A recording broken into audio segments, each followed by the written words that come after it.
Hey guys, Bryce Baum here again. I want to talk to you a little bit about some insight on your lateral raises.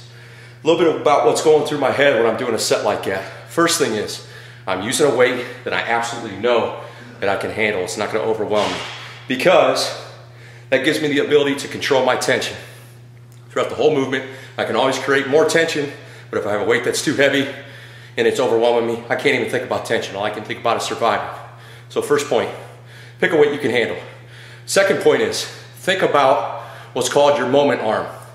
The farther away my moment arm is, my downward force, which is the dumbbell, from my axis, my shoulder, the more torque I build.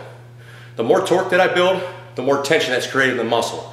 So there's nothing wrong with doing a lateral raise in here with a little bit heavier weight. But you have a lot more opportunity to create more tension in the muscle if you work farther away from the axis it's working through, which is your shoulder. Another point is, keeping your core short is very, very important. Ben talks about it all the time. It is extremely important on lateral raises, because as soon as my core opens up and I put curve in my spine, that medial head is no longer going straight up and down to the ceiling, which means that that is no longer my highlighted muscle group being worked. I'm starting to get into front delts. So what you want to do is make sure your core is short. A little trick that I like to use when I do lateral raises is to simply just put my body weight through my toes. That leans my body just slightly forward, but not so far forward to where it's changing the emphasis of the body group being worked, and that is my lateral head of my delts. As soon as I put that weight through my toes, it is impossible for me to bail out without putting my weight through my heels. Okay, so give that a try. Last point is, remember, the idea is to keep tension in the whole range of the movement.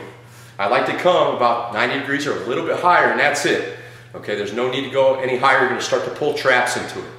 When I come down, I'm staying outside of shoulder width. Inside of shoulder width, you're going to lose that tension. It's going to start going downward through the body. Okay, so make sure that you're keeping tension throughout the whole range of the movement.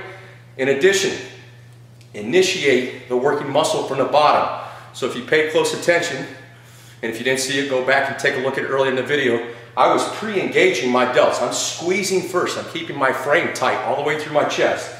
I'm actually punching those dumbbells through the floor, almost locking my triceps before I actually initiate that movement. And that, again, is just it's a good intensifier to create more tension. So give those little tips and tricks, give them a try. See how they work out for you, okay? But just make sure you're using a weight that you absolutely can handle, and just mind muscle connection, guys. Squeeze the working muscle and work it to fatigue. And I guarantee you'll see that progress, that capping of the delts that you're looking for.